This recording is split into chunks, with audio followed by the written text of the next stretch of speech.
වුණාට පසු අදයි මට මෑණියන් මුණ ගැසුනේ. මමත් ඔබ වහන්සේ දැක ගන්නට කැමැත්තෙන් සිටියේ. මේ රාහුල මාතාව නේද? ඔබ වහන්සේලා අපි ශුද්‍ර අඩු කුලේ. කවුරුවත් අපිව අතින්වත් ඇල්ලුවේ නැහැ. ඒත් එතුමා අපිව නාවා පිරිසිදු කළා. අප හැමදෙනාම සංසාරේ එකට ගමන් කළාය. රාහුල හිමියනි, පියුම තුරා බුදුන් දවස බුදු කෙනෙකුන්ට දරුවෙම්මැයි ඔබ ප්‍රාර්ථනා කළා. එතෙන් පටන් වෙස්සන්තර ආත්මයෙහි ජාලිය කුමරු වී උපන් තැන් දක්වාත් ඔබ සංසාරෙහි අප සමග ගමන් කළා. දෙව්දත් තෙරුණුත් ඔබ වහන්සේලාගේ සද්ධර්ම චාරිකාවට එක් වෙනවද?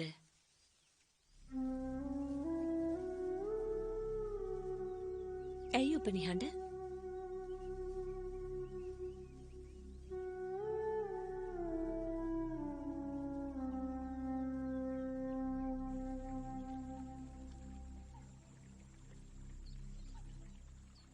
ඇයි ඔබ මා හමුවන්නට මේ ගයා ශීර්ෂයට පැමිණියේ? බුදු හිමියන්ට විරුද්ධව කුමන්ත්‍රණ කරමින් ඔබ කරගෙන යන්නා වූ පාපක්‍රියාවල අනිටු ඵල විපාක විඳීමට සිදුවන බව සිහි ගන්වන්නට. නැගණිය, මා පැවිදි වූයේ දහසක් අපේක්ෂා ඇතිව. ඔබේ බුදුන්නේ අපේක්ෂා සියල්ල බිඳ දැමුවා. සුනීත සෝපාක වැනි කුලහීන දිලින්දන්ටත් ශාසනයේ මට වඩා තැනක් ලැබී තිබෙනවා. වේළුවනාරාමයට, ජේතවනාරාමයට, පූර්වාරාමයට උපාසක උපාසිකාවන් පැමිණෙන්නේ චිත්‍ර ධර්ම කතික කුමාර කාශ්‍යප සොයාගෙන, දානලාභී සීවලී සොයාගෙන, ධර්ම භාණ්ඩාගාරික ආනන්ද සොයාගෙන. මගේ නමවත් කිසි තැනක කියවුණේ නැහැ. දැන් මට මගේම ශ්‍රාවක පිරිසක් සිටිනවා. ඔබ ගැන අනුකම්පා කරනු විනා අන් කළ හැකි දෙයක් නැහැ.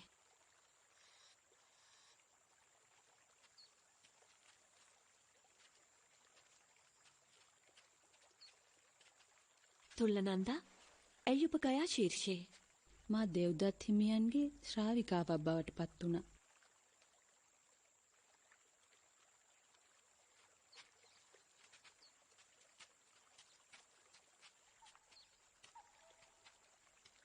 තුල්ල නන්දාටත් කෝකාලිකටත් ඇසෙන්නට ඇති මාගේ නැගණිය මා බියගන්වන්නට ගත් උත්සාහය.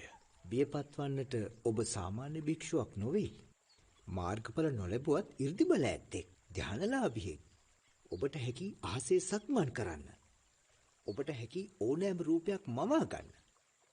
තථාගතයන් වහන්සේ 이르දි ප්‍රතිහාර පෑම තහනම් නොකළා නම් ඔබටත් ඒෙන් ප්‍රයෝජනයක් ගන්නට තිබුණා. මා ප්‍රාතිහාර්ය පෑවා. කොහේදී? රජගහ නුවරදී.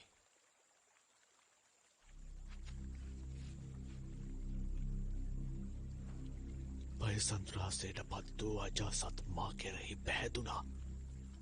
නුදුරේදීම අජාසත් බිම්බිසාර මරා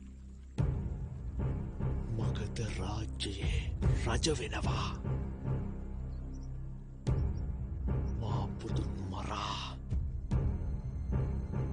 පුත්ත රාජ්‍යයේ බුදු වෙනවා.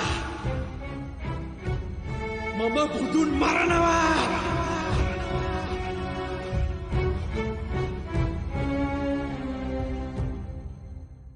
බුදුන් දුටුවත් බුදු බණ ඇසුවත් පින් කඳ යසෝදරාගේ සොහොයුරුවත් නොදුටි මොක් පුර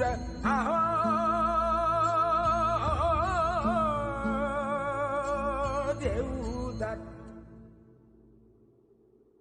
විදිනට දුනු වායන් යොදලා ඉජුකුළු පවුවෙල් ගල් පෙරලා නාලාගිරි මතතුන් මෙහෙයා බුදුන් මරා බුදු වන්නට තැතනු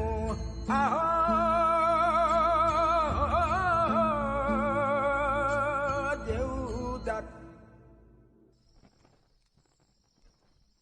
මා සොයිරු දෙව්දත් ස්ථවිරහු මහ පොළව කිලී අපාගත වූහ. මපියානෝද ඔබ වහන්සේ කෙරෙහි වෛරීව වහසි බස් දොඩා මහ පොළව කිලී අපාගත වූහ. එහෙත් මම සංසාර සාගරයෙන් ගොඩ නැංගෙමි. සියලු භවයන් මුලිනුපුටා දැමීමේ මතු ජාතයක නූපදිමි. පහන නිවේ. කිතෙල් ටිකක් වත් කරන්නම්. උවමනා නැහැ. දැන් පහන නිවා තැමිය යුතු වේලාව. මධ්‍යම රාත්‍රියත් ඉක්ුත් වෙලා.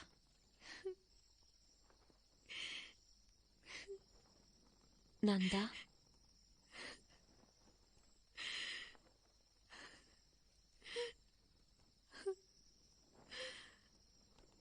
ඔබ අප සමග ගත කරන අවසාන රාත්‍රියාද? ඕ එහෙත් තවත් රාත්‍රී කාලයක් උදා වේවි. ඔබ වෙත එළඹෙන අවසන් රාත්‍රිය දක්වාම ලෝක සත්වයාගේ හිතසුව පිණිස හැසිරෙන්න.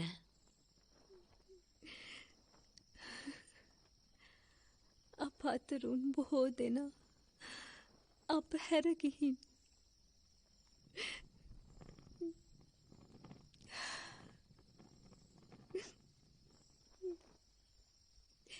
ඕ මගේ ආයු සංස්කාරත් ක්ෂය වෙලා. දැන් මා රෝගී.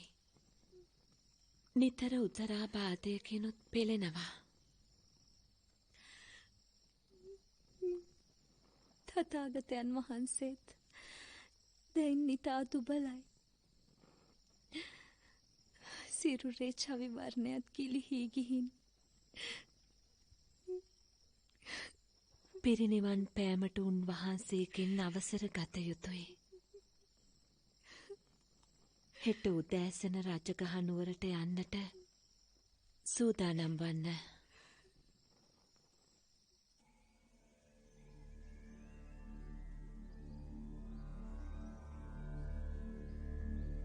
පූර්ව කාලයේහි අනන්තා පර්යන්ත වූ බුද්ධ පතිව්‍රතාවරු ඒ පුතුන්ට පළමුව පිරිනිවන් පෑහ. මාද ඔබ වහන්සේ බැහැදකින්නට එන්නේ ඒ අවසරය ලබා ගැනීමටයි.